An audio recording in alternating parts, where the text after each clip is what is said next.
नमस्कार दोस्तों, स्वागत है आपका हमारे चैनल टेल्स बाय यशु पर। यहाँ पर आपको मिलेंगी रोचक और सस्पेंसफुल कहानियाँ। अगर आपको यहाँ पर हमारी कहानियाँ पसंद आती हैं तो कृपया करके आप हमारी वीडियोस को लाइक करें, इसको अपने दोस्तों को साथ शेयर करें और साथ के साथ अपना कमेंट करना ना भूलें। अगर आप इस चैनल पर नए हैं तो कृपया करके इसे सब्सक्राइब भी करें। आपका ज़्यादा समय न लेते हुए चलो आज की कहानी को शुरू करते हैं।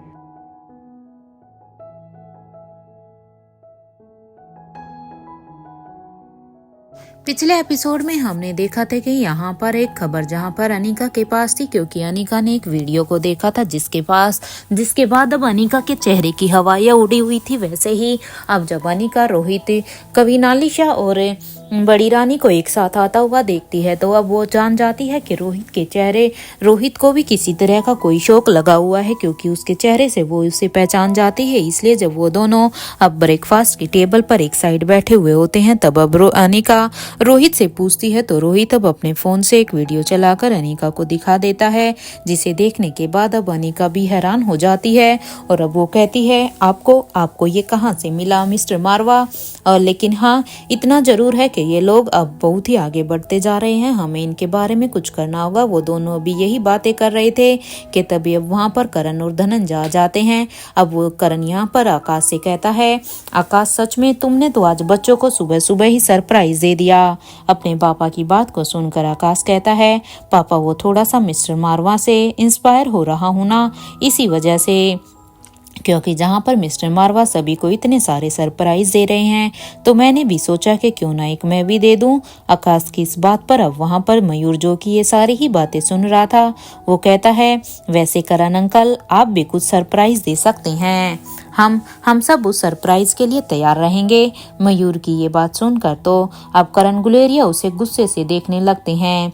करण गुलेरिया को खुद की तरफ इस तरह से देखता हुआ देखकर अब मयूर आकाश से अब धीरे से कहते हैं कि लगता है कि इनका प्यार या तो इनके दोस्त के लिए ही है आकाश, या फिर इनके ग्रैंड चिल्ड्रन के लिए ही है, क्योंकि जहाँ तक मैं जानता हूँ शायद ये हमारे लिए तो कभी हो ही नहीं सकता, क्योंकि इनका सारा गुस्सा तो हम पर ही उतरता रहता है। बाकी अपने दोस्त और बच्चों के लिए तो बस इनके लिए प्यार ही प्यार है।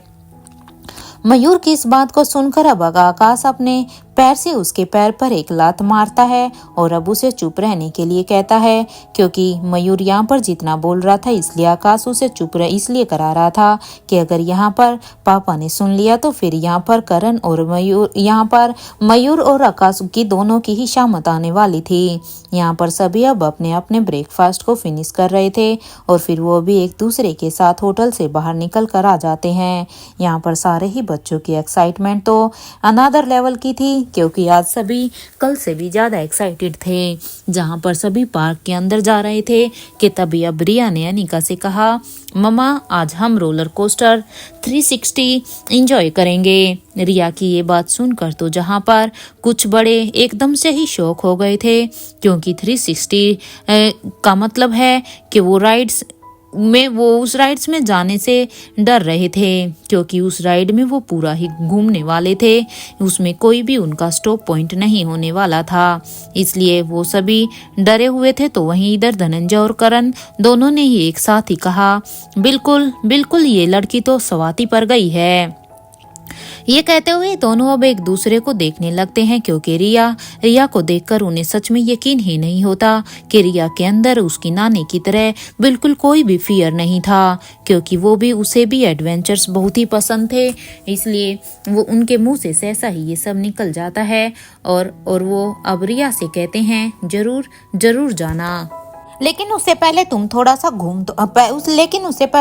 घूम तो लें। अपने नानू और दादू की ये बात को सुनकर अब रिया कहती है, पहले हम राइड्स को एंजॉय करेंगे और उसके बाद हम शॉपिंग, ये फिर तो सच में बहुत ही मजा आएगा, क्योंकि शॉपिंग पे तो हम बाद में ही जाएंगे, बहुत ही मजा आने वाला है। रिया की ये बात सुनकर अब रोहित कहता है, ठीक है तो फिर पहले मुझे ये बताइए कि star wars hyper space mountain में राइड्स को एंजॉय करने के लिए कौन कौन जाएगा।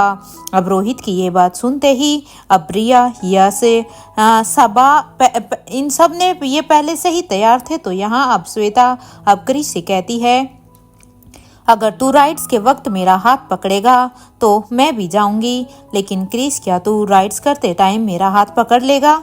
अब श्वेता की ये बात सुनते ही अब क्रिस कहता है बिल्कुल भी नहीं, मैं तुम्हारा हाथ बिल्कुल भी नहीं पकड़ूंगा, चाहे तुम राइड्स के लिए जाओ या ना जाओ। मेरे बगल में बैठकर मेरे कान के पास चिल्लाएगी, क्योंकि मुझे तुम्हारी आदत अच्छे से पता है। अरे तुम हमेशा से ही तो श्वेता ऐसे ही करती हो, जब भी तुम किसी राइड्स पर जाती हो तो पहले यही कंडीशन लगाती हो, और फिर जब जैसे ही राइड शुरू होती है तो तुम इतना जोर से चिल्लाती हो कि मैं वो बर्दाश्त नहीं कर पाता।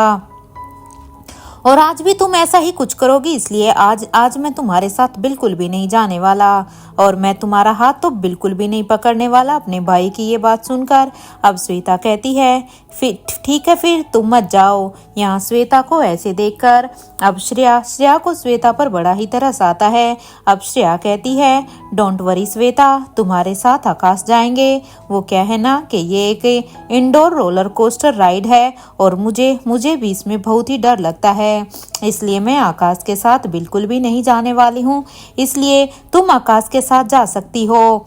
श्रेया की ये बात सुनकर अब आकाश श्वेता से कहता है कि चलो श्वेता हम चलते हैं, क्योंकि रहने दो क्रिस को, अगर क्रिस तुम्हारे साथ नहीं जाना चाहता तो मैं हूं ना तुम्हारे साथ चलने के लिए। तो वहीं अब उनके साथ अब आलिशा और राजलक्ष्मी और फिर धनंजय पीरामल के साथ इधर करण गुलेरिया वो सभी अब उस star wars hyper space mountain की तरफ बढ़ जाते हैं। यहाँ अनिका भी अब आर्यन और अलेक्जेंडर के साथ अंदर आ जाती है। जैसे ही वो सभी अभी अंदर आते हैं तो उन्हें कुछ समझ में ही नहीं आता कि वो सभी अब एक एक करके अब अपनी अपनी सीट पर बैठ जाते हैं। और कुछ ही देर में अब उनकी राइड अब शुरू भी हो जाती है हाई स्पीड रोलर कोस्टर पर बैठकर। तो सारे ही बच्चे अब खुश हो जाते हैं। सभी की खुशी एक एडवांस लेवल की थी। वहाँ की डार्क बीच टर्नल्स, इंटेंसिव प्रोजेक्टेशंस और वो जो स्पेशल इफेक्ट्स ऐसा क्रिएट किया गया था कि उन्हें तो ऐसा लग रहा था जैसे वो सभी स्पेस में ही हैं, क्योंकि उन्हें जब वो राइड कर रहे थे बिल्कुल वैसे ही फीलिंग आ रही थी। कुछ देर तक उस राइड्स को एंजॉय करने के बाद अब वो सभी वहाँ से बाहर आ जाते हैं। सभी ने ही राइड्स को बहुत ही एंजॉय किया। तो अब वो जैसे ही वो बाहर आते हैं वो देखते हैं कि बाकी लोग उनका पहले से ही वहां पर वेट कर रहे थे, क्योंकि वो किसी दूसरी राइड पर नहीं गए थे। उस राइड को एंजॉय करने के बाद वो सभी अब दूसरी राइड की तरफ अब जाने लगते हैं। अगली राइड का नाम था बज लाइटईयर, जहां पर रोहित अब रिया को लेकर जाता है। तो वहीं करण गुलेरिया अब धनंजय पीरामल से कहते हैं कि क्या आज भी तुम्हारा निशाना उतना ही अच्छा है जितना कि कभी पहले हुआ करता था, क्योंकि पहले तो तुम्हारा निशाना बड़ा ही मस्त होता था, इसलिए देखना ये है कि क्या आज भी उतना ही स्टिक निशाना होता है या नहीं।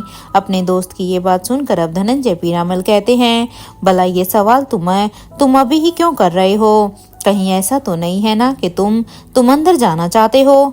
अपने दोस्त के इस सवाल पर अब करण गुलेरिया उसका हाथ पकड़कर अब अंदर की तरफ ही ले जाने लगता है। तो वहीं पर अब उसे राइड्स को एंजॉय करने के लिए अब स्पेशल डिपार्टमेंट के ऑफिसर भी अब अंदर आए हुए थे, जहां पर ये सभी राइड एंजॉय कर रहे थे। तो वहीं बाकी सब अभी कुछ लोग अलग अलग शॉप्स में घूम रहे थे, तो कुछ पार्क में चक्कर लगा रहे थे। यहाँ पर सभी अपने अपने लेवल पर खूब मजा कर रहे थे।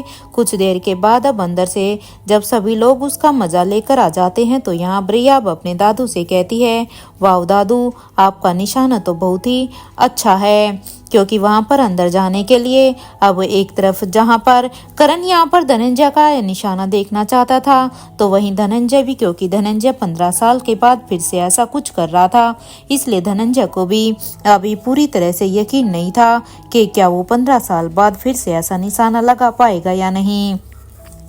धनंजय ने जब वहां पर निशाना लगाने के लिए अपने हाथों को पूरी तरह से तैयार किया तो वहां पर सच में धनंजय का निशाना बिल्कुल पहले जैसा ही था, जिसे देखकर अब रिया तो बहुत ही खुश होती है। अब वो अपने दादू से सच में कहती है मुझे तो दादू मजा आ गया जब आपने इतना अच्छा निशाना लगाया, बिल्कुल नानू की तरह, क्योंकि नानू भी तो ऐसा ही निशाना लगाते हैं ना।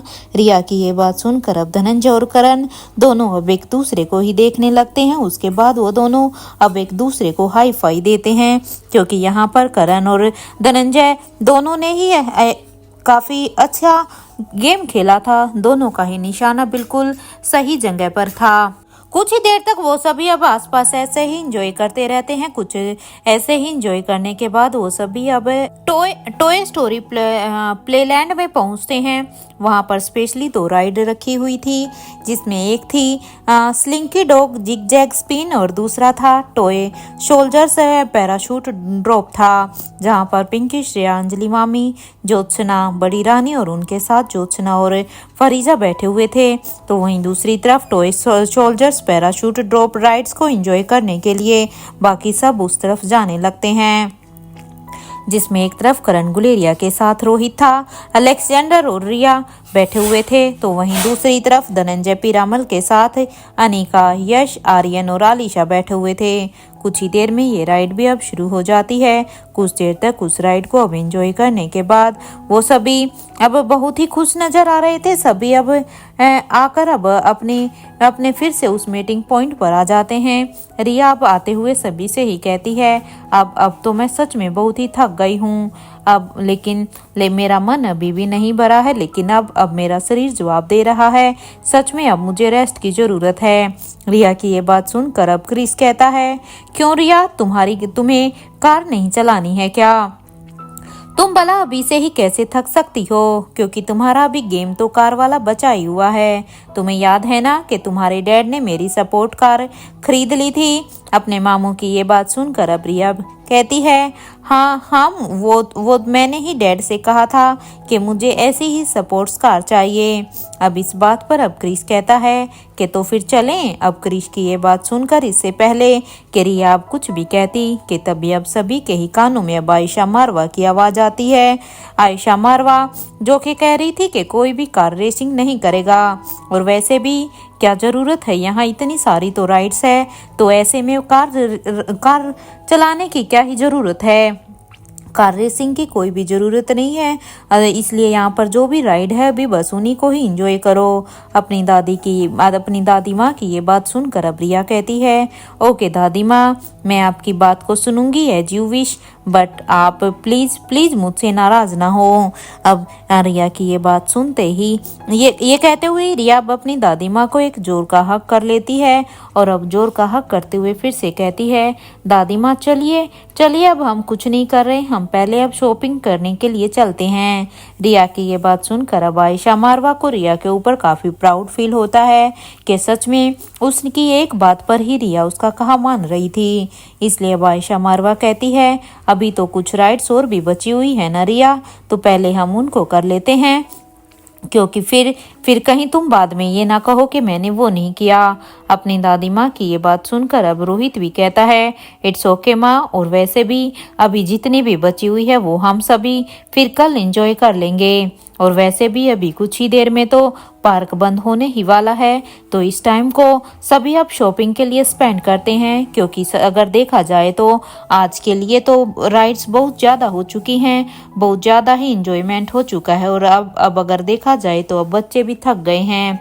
इवन बच्चों के साथ साथ अब तो बड़ों के चेहरे पर भी मुझे थकान दिखाई दे रही है।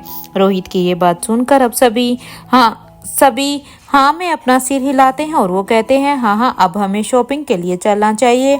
और फिर सभी अपने अपने टेस्ट के हिसाब से अब अलग अलग शॉप की तरफ जाने लगते हैं। जिसको जो भी खरीदना था उसी चीज को लेने के लिए वो उधर बढ़ जाते हैं। यहाँ धनंजय पीरामल अभी आयशा मारवा से कहते हैं कि अगर बच्चे कार रेसिंग कर लेते तो क्या बिगड़ जाता तुम्हारा, क्योंकि जब क्रिश ने रिया के सामने कार रेसिंग की बात की थी तो रिया के चेहरे पर एक अलग ही चाम दिखाई दे रहा था, एक अलग ही खुशी दिखाई दे रही थी। ये कहते हुए ही धनंजय पीरामल अब आयशा को एक तेज लुक देते हैं, क्योंकि उन्हें बिल्कुल भी अच्छा नहीं लगा कि आयशा मारवा ने रिया और क्रिश को कार राइड के लिए मना कर दिया। इसलिए उनके बिहाफ पे वो अब आयशा मारवा की तरफ ऐसे घूर कर देखते हैं। यहाँ इससे पहले कि धनंजय और भी कुछ अब आयशा से कहते कि तभी अब करण गुलेरिया वहाँ पर अब धनंजय से कहते हैं, चल छोड़ ना यार, चल हम भी कुछ शॉपिंग कर लेते हैं। अपने दोस्त की ये बात सुनकर अब धनंजय पीरामल आगे बढ़ जाते हैं तो वहीं अब आयशा मारवा अब करण गुलेरिया को थैंक यू कहती है। वो थैंक यू इसलिए कहती है क्योंकि करण गुलेरिया ने यहाँ पर बात को संभाल लिया था, क्योंकि आयशा मारवा यहाँ पर अब धनंजय की इस बात का जवाब नहीं दे सकती थी कि आखिर उसने कार रेसिंग के लिए मना क्यों किया था। इवन शायद कहीं ना कहीं धनंजय भी इस बात को जानता था, लेकिन वो आयशा के मुंह से वो बात निकलवाना चाहता था कि आखिर ऐसा क्या हुआ था जिसकी वजह से आयशा को अब एडवेंचर्स बिल्कुल भी पसंद नहीं थे। इवन उसे कार रेसिंग भी पसंद नहीं थी। इवन उसे तो डर लगता था। अब इस आयशा के थैंक यू कहने के बाद अब करण गुलेरिया कहते हैं थैंक यू की कोई भी जरूरत नहीं है, लेकिन तुम्हें याद है ना कि मैंने तुम्हें सिर्फ 10 दिन का टाइम दिया है। या तो तुम खुद मेरे दोस्त को सब कुछ बता दो, वरना फिर उसे मैं सारा का सारा सच बता दूंगा। और हाँ, मैंने तुमसे वादा किया है कि मैं तुम्हारे पापा को ढूंढने में तुम्हारी मदद करूंगा। तो अगर मैंने तुमसे वादा किया है तो फिर मैं अपने वादे को जरूर पूरा करूंगा, लेकिन उसके लिए तुमने भी मुझसे जो वादा किया है तुम्हें भी वो पूरा करना होगा। तुम्हें अपने आप ही मेरे दोस्त को सारा का सारा सच बताना होगा, क्योंकि उसका भी पूरा हक बनता है पूरा सच से रूबरू होना। बस इसलिए मैं तुम्हारी हेल्प करूंगा, लेकिन बशर्ते कि तुम्हारे पापा जिंदा होने चाहिए, क्योंकि अगर वो जिंदा होंगे तो तभी ही तो हम उन्हें ढूंढ सकते हैं।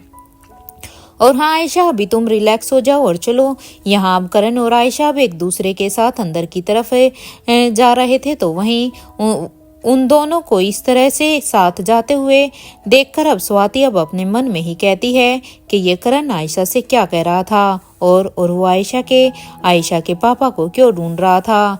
क्या क्या खिचड़ी पक रही है इन दोनों के बीच में। आखिर वो उन्हें ढूंढकर क्या करना चाहते हैं। क्या अनिका इस बारे में जानती है कि इन दोनों के बीच में ये डील हुई है। सच में मुझे तो अब अनिका से इसके बारे में पूछना होगा। कुछ देर तक अब सोचने के बाद अब स्वाति यही सोचती है कि क्या आखिर आयशा ने करण को क्या बताया होगा। क्या बातें हुई होंगी इनकी एक्चुअल में, कहीं उसने सच तो नहीं बता दिया। और वैसे भी आज तो धनंजय ने मुझे देख ही लिया है और धनंजय ने भी मुझे 10 दिन का टाइम दिया है। अब मैं भी क्या करूं। एक तो ये दोनों दोस्त एक जैसे हैं बिल्कुल, एक उधर धमकी दे रहा है तो एक इधर धमकी दे रहा है। दोनों के दोनों अड़ियल हैं, ये दोनों किसी की भी नहीं सुनते हैं। ये दोनों ने अगर किसी बात को जानने की जिद सच में पकड़ ली तो अगर सच की सारी ही परतें वो उसके बाद निकाल कर ही रहेंगे, क्योंकि जब तक वो सच पूरा नहीं जान लेंगे तब तक वो बैठने वालों में से तो बिल्कुल भी नहीं है। और एक बार तो ये दोनों ऐसा कर भी चुके हैं, इसलिए मुझे अब थोड़ा सा और भी संभल कर रहना होगा। और इसी वजह से मुझे उस वक्त सामने आना ही पड़ा था। अब पता नहीं ये दोनों अब क्या करेंगे। और अब तो समझ में ये भी नहीं आता कि मुझे क्या हो गया है, क्योंकि मुझे तो अच्छी तरह से याद था कि खुद किंग ने ही धनंजय को मेरे साथ ही पंछियों से बात करना सिखाया था। खैर, धनंजय तो पहले से ही जानता था कि मैं जिंदा हूँ, लेकिन मुझे ये भी पता है कि कल यहाँ से जाने के बाद धनंजय पीरामल राजमहल की अपनी जिम्मेदारियों को निभाने में बिजी हो जाएगा। यहाँ स्वाति अभी यही सोच रही थी कि तभी अब उसके कानों में अब उस स्टैचू की आवाज आती है। अब वो स्टैचू कहती है कि हमें कल युवराज को और अनिका मैडम को यहाँ से लेकर जाना होगा, क्योंकि बस आज का दिन है उन लोगों के पास। उसके बाद तो हमें उनको उनकी दोनों की जगह पर पहुँचाना होगा, क्योंकि उनके लिए उनकी फाइटिंग टेक्निक को सीखना बहुत ही जरूरी हो गया है।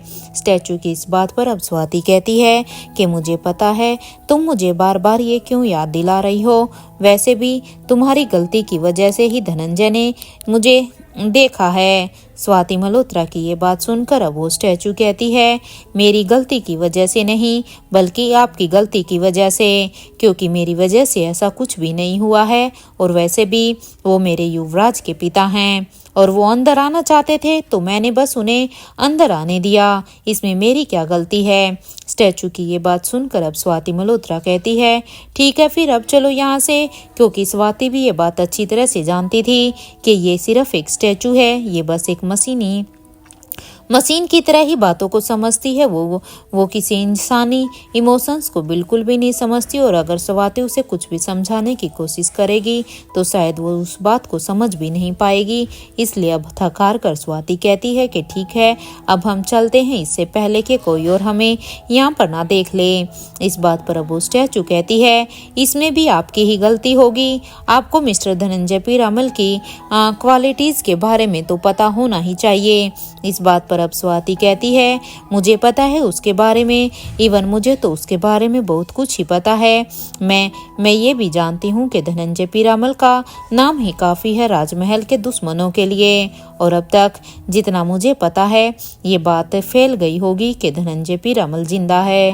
स्वाति मल्होत्रा की ये बात सुनकर अब वो स्टैचू कहती है, फिर तो हमें उन्हें अब प्रोटेक्ट करना चाहिए, क्योंकि अगर उनके दुश्मनों को उनके जिंदा होने के बारे में अगर पता चला है तो अब हमें उन्हें और भी ज्यादा सिक्योरिटी देनी चाहिए। स्टैचू की इस बात पर अब स्वाति मल्होत्रा कहती है कि इसकी जरूरत बिल्कुल भी नहीं है, वो खुद को प्रोटेक्ट करने में काफी कैपेबल हैं, क्योंकि वो अपने आप को प्रोटेक्ट कर सकते हैं। अब स्वाति की ये बात सुनते ही स्टैचू ने कहा, तो फिर लास्ट टाइम खुद को वो प्रोटेक्ट क्यों नहीं कर पाए थे? अगर वो खुद को इतना ही प्रोटेक्ट कर पाते, अगर वो इतने ही बड़े अच्छे फाइटर हैं, तो उस समय ऐसा क्या हो गया कि उन्होंने खुद को प्रोटेक्ट नहीं किया? अब उस स्टैचू की इस बात पर अब स्वाति मल्होत्रा कहती है कि पहले तुम यहाँ से चलो रूम में, उसके बाद मैं बताती हूँ कि वो क्यों नहीं कर पाए, और रोहित और अनिका को मैसेज कर दो कि मैंने उन्हें बुलाया है अपने रूम में। अब स्वाति मल्होत्रा की ये बात सुनते ही अब स्टैचू कहती है, ओके लेट्स गो। इसके बाद स्वाति मल्होत्रा और वो स्टैचू अब यहाँ से जाने लगते हैं। तो वहीं दूसरी तरफ अब सभी लोग कुछ ना कुछ शॉपिंग कर रहे थे, जहाँ पर रिया अपने लिए मिक्की माउस और मिनी माउस के शेप्स के हेयर एसेसरीज लेती है, तो वहीं पिंकी अपने लिए टॉप लेती है। ठीक इसी तरह से कोई कुछ अपने लिए तो कोई अपनों के लिए शॉपिंग कर रहा था। कुछ देर तक इसी तरह से शॉपिंग करने के बाद वो सभी अब वहां से निकलकर अब पार्क से बाहर आ जाते हैं, और फिर वो सभी अभी होटल के लिए बढ़ जाते हैं। होटल के अंदर जाने के बाद वो सभी अब इसी तरह से ही एक एक करके अपने अपने रूम में आ जाते हैं, क्योंकि आज भी सच में ये लोग बहुत ही थक गए थे। जैसे ही किशन मामा अब अपने रूम में आते हैं तो उनका फोन बजने लगता है, क्योंकि किशन मामा भी इतने थक गए थे जब वो यहाँ पर रूम में आए थे, तो उन्हें भी ध्यान नहीं रहा कि उन्होंने अपना फ़ोन कहाँ रख दिया। इसलिए फ़ोन की रिंग को सुनकर वो अपने फ़ोन को अब इधर उधर देखते हैं। तो फिर वो अब अपने रूम के टेरेस पर चले जाते हैं, और वहां जाने के बाद वो अब अपना फ़ोन उठाकर कहते हैं, हेलो हेलो। किशन मामा ने ये कहा ही था कि तभी उन्हें सामने से आवाज़ आती है कि क्या तुम पेरिस आ गए हो? अब इस सवाल को सुनकर अब किशन मामा कहते हैं, हाँ मैं यहाँ पर पेरिस में आ गया हूँ, लेकिन मैं तुमसे अभी नहीं मिल सकता हूँ, मैं तुमसे कल के बाद ही मिल सकता हूँ, क्योंकि अभी मेरे पास तुमसे मिलने के लिए टाइम नहीं है। इस बात पर अब सामने से आवाज़ आती है कि ठीक है, फिर मुझे कल के बाद का इंतज़ार रहेगा, क्योंकि अगर तुम यही चाहते हो तो यही सही। अब ये सुनते ही अब किशन मामा फ़ोन को डिस्कनेक्ट कर देते हैं, और जब वो पीछे मुड़कर देखते हैं तो उनके सामने अब अंजलि मामी खड़ी थी, जो कि अभी किशन मामा को ही देख रही थी। सामने अंजलि मामी को देखकर अब किशन मामा एकदम से ही चौंक जाते हैं। अब किशन मल्होत्रा को ऐसे देखकर अब अंजलि मल्होत्रा कहती है, क्या हुआ, आप ऐसे क्यों चौंक गए हो? आखिर क्या कर रहे थे आप, और आप किससे बात कर रहे थे? आपको देखकर ऐसा लग रहा है जैसे मैंने आपकी कोई चोरी पकड़ ली हो, और इसीलिए शायद आप मुझे ऐसे देख रहे हो। अंजलि मामी की सवाल पर अब किशन मामा कहते हैं, अरे नहीं, ऐसा कुछ भी नहीं है, बस यूं ही।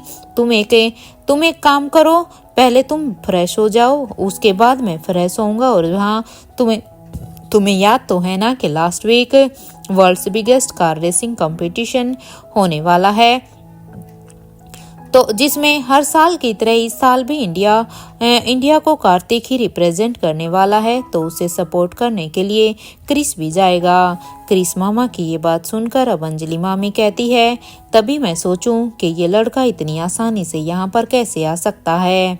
अब ये सुनते ही अब किशन मामा के चेहरे पर एक स्माइल आ जाती है और अब वो अंजलि मामी से कहते हैं, तुम जाकर पहले फ्रेश हो जाओ। इस बात पर अब अंजलि मामी भी हाँ में अपना सिर हिला देती है। तो वहीं दूसरी तरफ अब करण गुलेरिया अपने रूम में अभी अपने ही सोच में थे कि क्या उन्हें उस इंसान का सच बता देना चाहिए जिस पर धनंजय आंख बंद करके भरोसा करता है, या फिर मुझे अभी चुप हो जाना चाहिए। और सबसे बड़ा सवाल ये है कि आखिर आयशा के पिता कौन हो सकते हैं। वो जो भी होंगे, इतना तो जरूर है कि पापा उनके बारे में जरूर ही जानते होंगे, क्योंकि अगर वो उनके पिता के बारे में नहीं जानते होते तो वो आयशा की शादी कभी भी राजीव से करवाने की जिद नहीं करते। क्योंकि पता नहीं क्यों मुझे यही कनेक्शन लग रहा है कि आयशा के पिता की वजह से ही शायद वो उनसे संबंध बनाने के लिए ही राजीव से आयशा की शादी कराना चाहते थे। शायद इसमें उनका कोई फायदा होने वाला था। जरूर कुछ ऐसा है जो सामने होकर भी सामने नहीं है, शायद जो वो मुझे दिखाई ही नहीं दे रहा। इतने सवाल है मेरे मन में कि आयशा के पिता कौन है, क्योंकि यहाँ पर बात सिर्फ उनके पिता की नहीं बल्कि मैं भी उनसे मिलना चाहता हूँ। मैं भी एक बार देखना चाहता हूँ कि आखिर वो शख्स हैं कौन। इधर रोहित का राजमहल के साथ क्या रिश्ता है, और बड़ी रानी आयशा की मदद क्यों करती थी। सिर्फ फाइनेंशियली नहीं बल्कि इमोशनली भी। कुछ देर तक ऐसे ही सोचने के बाद अब करण गुलेरिया का अपने मन में ही कहते हैं, एक मिनट, कहीं ऐसा तो नहीं है कि आयशा के पिता को बड़ी रानी अच्छी तरह से जानती हो और शायद उसी वजह से ही उसने आयशा की मदद की हो। अब तो सच में हाँ हो सकता है, जरूर ऐसा क्यों नहीं हो सकता। अब तक मुझे लग रहा था कि शायद धनंजय की वजह से ही बड़ी रानी आयशा और रोहित की मदद कर रही थी, लेकिन धनंजय ने तो मुझे खुद ही बताया है कि आयशा ने उनके भाई को धोखा दिया था और वो ये सुनकर गुस्सा भी हुई थी। तो भला इस वजह से वो उसकी मदद क्यों ही करेगी, लेकिन फिर भी उन्होंने आयशा की मदद की थी। अब इसके बारे में मैं क्या समझूं, क्यों समझ नहीं आता है आखिर ये पहेली क्या है। जहां एक तरफ करण अपने इन्हीं ख्यालों में था तो वहीं दूसरी तरफ अभी धनंजय पीरामल भी अपने ही ख्यालों में थे और वो भी अभी यही सोच रहे थे कि क्या उन्हें अपने दोस्त करण को स्वाति की मजबूरी के बारे में बता देना चाहिए। क्या आखिर स्वाति मल्होत्रा की मजबूरी क्या है जो वो करण के सामने जिंदा होते हुए भी नहीं आ रही है। क्या मुझे उसका सच जो कि स्वाति ने मुझे बताया था, उस सच को करण को बताना चाहिए या नहीं। मुझे तो अब समझ में ही नहीं आ रहा। सच में जब से मुझे स्वाति के बारे में ही उसका सच पता चला है तब से तो मेरा दिमाग अब बिल्कुल ही सुन्न हो चुका है। आखिर मैं अपने दोस्त की मदद कैसे करूं। मैंने अपने दोस्त को टूट कर बिखरते हुए देखा है, जैसे जब स्वाति से उसकी जुदाई हुई थी तो करण की क्या हालत हुई थी वो मैं अच्छी तरह से जानता हूँ।